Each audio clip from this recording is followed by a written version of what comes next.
భద్రాచలంలో టీజేఎంయు వ్యవస్థాపక అధ్యక్షులు ఐ ప్రభాకర్ ఆధ్వర్యంలో భద్రాద్రి కొత్తగూడెం జిల్లా కార్యవర్గ సమావేశం ఏర్పాటు చేశారు. వర్కింగ్ జర్నలిస్టుల సమస్యలను ప్రభుత్వం దృష్టికి తీసుకుని వెళ్లి వర్కింగ్ జర్నలిస్టులకు న్యాయం చేయడమే టీజేఎంయు లక్ష్యమని తెలియజేశారు. ఈ సమావేశంలో ముఖ్య అతిథిగా భద్రాచలం ఎమ్మెల్యే డాక్టర్ తెల్లం వెంకట్రావు పాల్గొని జర్నలిస్టుల సమస్యల పరిష్కారం కోసం అండగా ఉంటానన్నారు. ఎమ్మెల్యేలను శాలువాలతో సన్మానించారు. అలాగే అనంతరం నూతన జిల్లా కమిటీని ఏకగ్రీవంగా ఎన్నుకున్నారు. అధ్యక్షులుగా ఎస్ రామలింగేశ్వరరావు, ఉపాధ్యక్షులుగా ఎస్ నరేష్ కుమార్, ప్రధాన కార్యదర్శిగా ఏ మురళి, కోశాధికారిగా జి అనిల్ కుమార్, సంయుక్త కార్యదర్శిగా పి రవిలను ఎన్నుకున్నారు. నా గురువు అయిన పోలిన శ్రీనివాసరెడ్డి గారు గృహ నిర్మాణ శాఖ మరియు రెవెన్యూ శాఖలో ఉన్నారు. ఖచ్చితంగా ఏజెన్సీ ప్రాంతాల్లో చాలా ఆటంకాలు ఉన్నాయని అంటున్నారు.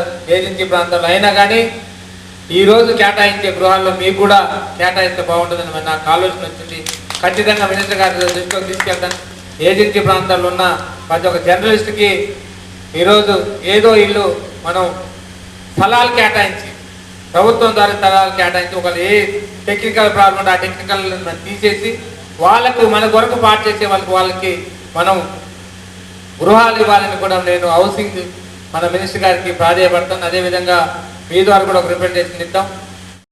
కొంతమంది బ్లాక్మెయిల్ చేస్తున్నారంటే అంటే ఇది చాలా తప్పు. నేను ఖండిస్తున్నాను.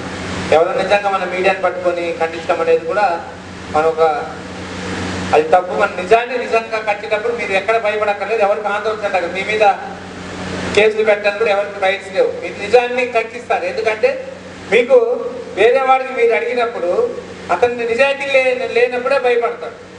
మీరు అడిగే దాంట్లో నిజంగా మీరు తప్పు చేశారన్నప్పుడు నీవు తప్పు చేయనప్పుడు ఎందుకు భయపడాలి? మీ మీద కేసు కూడా ఉండదు. మీరు అడిగిన దానికి ఆయన ఆన్సర్ చేసుకోగలిగితే అవతల కేసు ఎందుకు పెడతాడు?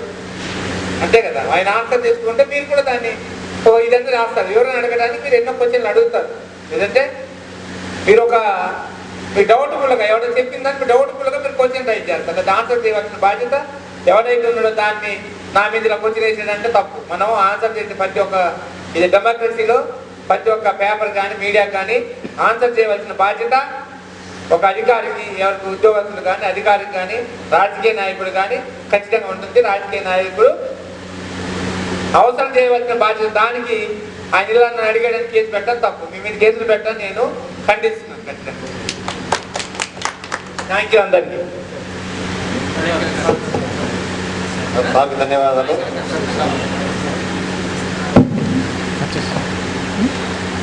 పిలవగానే విచ్చేసినటువంటి స్థానిక శాసనసభ్యులు గారికి మా యొక్క యూనియన్ తరఫున శుభాభినందనలు, శుభాకాంక్షలు, ధన్యవాదాలు కూడా తెలియజేస్తున్నాం సార్. ఇంత బిజీ టైంలో మీరు వచ్చినందుకు, మా మీద మీరు అభిమానం చూపెట్టినందుకు ధన్యవాదాలు సార్. సార్కి శాలువాతో చిన్న సత్కారం చేయాల్సిందిగా సభ్యుల్ని ఆహ్వానిస్తున్నాం.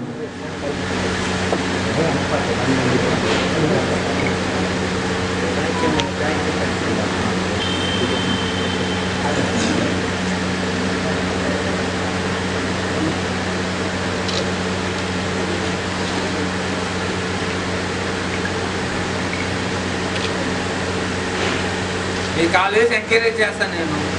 ఖచ్చితంగా నాతో కూడా మీకు అయిపోతుంది. సాయంకాలం కలపడదు. కొంచెం మ్యారేజ్ ఫీల్ అయిపోతాను. తరఫున వారికి అపూర్వమైనటువంటి స్వాగత పలుకుతూ శుభాకాంక్షలు తెలియజేస్తున్నాము. దయచేసి ఒక చిన్న రిక్వెస్ట్ సార్, మా ప్రెసిడెంట్ గారు లేట్ కావడం, ప్రోగ్రామ్కి లేట్ ఉంది, అందరు రాలేదు. దయచేసి 2 ముక్కలు మమ్మల్ని ఉద్దేశించి మాట్లాడుతుందిగా కోరుతున్నాం. అందరికీ ధన్యవాదాలు. అదేవిధంగా ఈనాటి కార్యక్రమం జూనియరా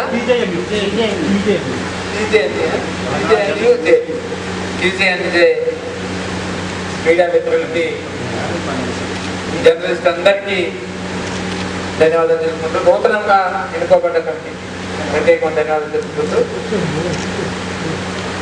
పాపం జిల్లా ప్రెసిడెంట్ గారికి లేట్ అవడం వలన కార్యక్రమం లేట్ అయిందన్నారు.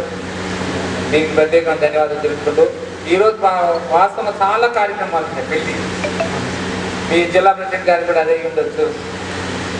నేను ఏమనుకోవట్లేదు, మిమ్మల్ని కలిసి వెళ్ళాలి, లేట్ అయినా సరే పాల్వంత నుంచి వేరే కార్యక్రమం చూసుకుని మళ్ళీ మనం అభిమానంగా పిలిచినందుకు వాళ్ళకి వెళ్ళాలని చెప్పి వచ్చాను. మీ కష్ట సుఖాలు తెలిసిన వ్యక్తిగా, జర్నలిస్ట్ అంటే తెలిసిన వ్యక్తిగా, జర్నలిస్ట్ పాత్ర ఏంటో తెలిసిన వ్యక్తిగా మీ కష్టాలు తెలిసిన వ్యక్తిగా, ముఖ్యంగా మీకు చాలా కష్టాలు ఉన్నాయి. ఈ కష్టాలన్నింటినీ గత ప్రభుత్వం తీర్చుకున్న ఇప్పుడు రూలింగ్ గవర్నమెంట్ ఖచ్చితంగా తీర్చాలని ప్రాధేయపడుతున్నాం. వీళ్ళు కూడా ఆ రోజు హామీలు ఇచ్చారు.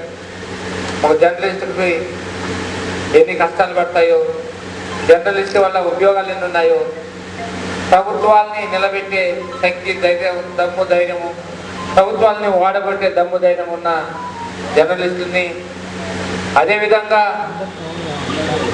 ఎక్కడ మీడియా అంటే క్షణంలో ప్రజలకి మధ్య వారధిగా, ప్రభుత్వానికి ప్రజలకి మధ్య ఉన్న జర్నలిస్టులకి ఈరోజు ఏదైనా వార్త వచ్చిందంటే క్షణాల్లోనే ప్రజలకి వెళ్ళి మంచి చెడు, ఈరోజు చెడు చేయాలన్న ఒక భయంతో అనేక అత్యాచారాలు కానీ, మానభంగాలు కానీ, అదేవిధంగా దొంగతనాలు కానీ ఈరోజు చేస్తున్న అనేక వాటిని మనం బయటికి తెచ్చి మంచి చెడుని తెలిసే ప్రజలకు తెలిపే దాంట్లో మీ పాత్ర చాలా ఉంది. ఈ పాత్రకి అభినందిస్తూ, మీ కష్టాలు కూడా ఉన్నాయి. అప్పుడు 2022లో జరిగిన కరోనా టైంలో కూడా మీరు పనిచేసి ప్రజలను బయటికి రావద్దని, ఒక పెద్ద విపత్తు వస్తే 2 సంవత్సరాలు మనం వెనకబడిపోయిన దాంట్లో కూడా మీరందరూ బయటకు వచ్చి పనిచేసి ప్రజల ప్రాణాలు కాపాడి, పరోక్షంగా ప్రత్యక్షంగా ఇండైరెక్ట్ డైరెక్ట్ కూడా ఆ పాత్ర నుండి మీరు కాపాడే దాంట్లో మీరు ముందుండి మీరు కాపాడి, ఈ రోజు కూడా ఏ ఆఫీస్లో అయినా మీడియాని చూసి భయపడే దాంట్లో, మీడియా అంటేనే మనం మీడియా చూస్తుంది, మేము తప్పు చేస్తేనే తప్పు చేయకుండా ఈరోజు దాన్ని కాపాడే దాంట్లో, ఏదైనా మన తప్పుని రైట్ని ఈరోజు అదేవిధంగా విపత్తు వస్తే క్షణాలు ప్రజలకు తెలిపే దాంట్లో మీ పాత్ర చాలా ఉంది. మీరు ప్రజలను కాపాడే దాంట్లో మీ బాధ్యత కూడా ఉంది. ఈరోజు మీ బాధ్యతని నిజంగా ఏ వ్యక్తి కూడా మర్చిపోకూడదు. అదేవిధంగా మీకు మనల్ని కాపాడే బాధ్యత ప్రభుత్వాల మధ్య ఉంది. ప్రభుత్వాలకి పాపం చిన్న చిన్న